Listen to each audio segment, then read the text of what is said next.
Assalamualaikum warahmatullahi wabarakatuh. Perkenalkan, nama saya Arya Putra dengan nomor NIM 21086338, prodi Penjaskesrek. Ya, di sini saya akan menjelaskan tentang sejarah filsafat, yaitu sebagai berikut. 1.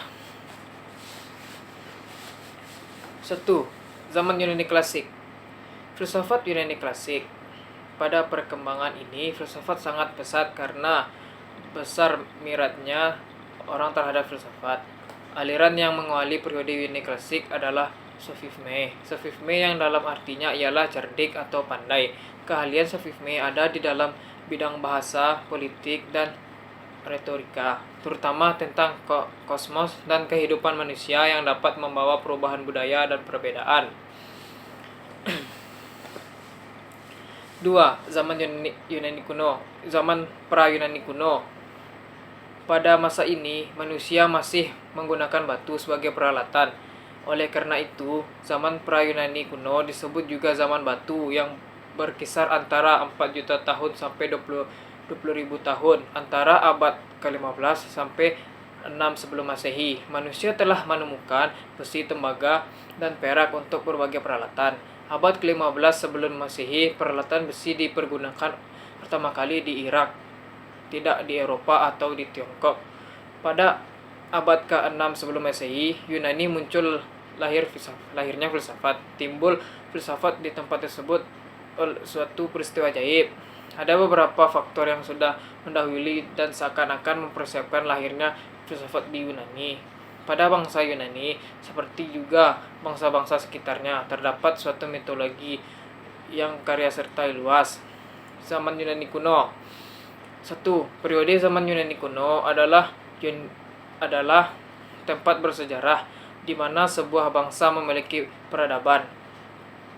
Oleh karenanya, Yunani kuno sangat identik dengan filsafat yang merupakan induk dari ilmu pengetahuan. Pada filsafat dalam pengertian yang sederhana sudah berkembang jauh sebelum para filosof klasik Yunani menekuni dan mengembangkannya. 3. Filsafat Yunani pada masa pra-Sokrates.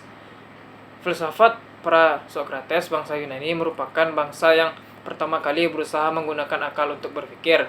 Kegemaran bangsa Yunani merantau secara tidak langsung menjadi sebab meluasnya tradisi berpikir bebas yang dimiliki bangsa Yunani. Menurut Barthelemy, kebebasan berpikir bangsa Yunani disebabkan karena di Yunani sebelumnya tidak pernah ada agama yang didasarkan pada kitab suci.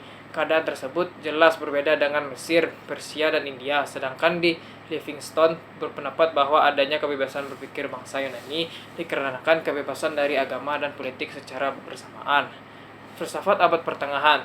Filsafat abad pertengahan adalah filsafat di era yang dikenal sebagai abad pertengahan, periode sejarah membentang dari jatuhnya kekaisaran Romawi Barat dan ke abad 5 Masehi hingga periode Renaissance pada abad ke-16. Filsafat abad pertengahan dipahami sebagai sebuah proyek penyelidikan filosof yang independen yang dimulai di Baghdad di tengah-tengah abad ke-8 dan di Prancis dalam masa pemerintahan Charlemagne.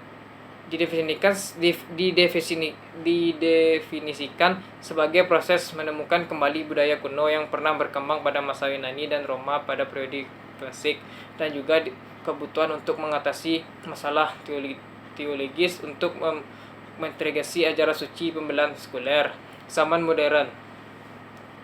Zaman modern dikenal juga sebagai masa rasionalisme yang ditandai dengan berbagai penemuan dalam bidang ilmiah.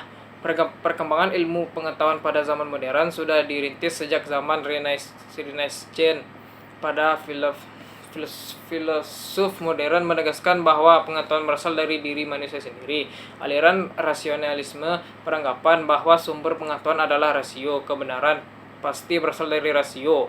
Filsafat zaman modern berfokus pada manusia, bukan kosmos atau Tuhan. Era ini berawal sekitar abad ke-15. Pada zaman ini, filsafat dari berbagai aliran muncul. Secara garis besar, ada 3 paham yang muncul, yaitu rasionalisme, idealisme, dan empirisme. Tapi yang paling mendominasi pada zaman ini adalah paham rasionalisme. Sekian dari saya. Terima kasih.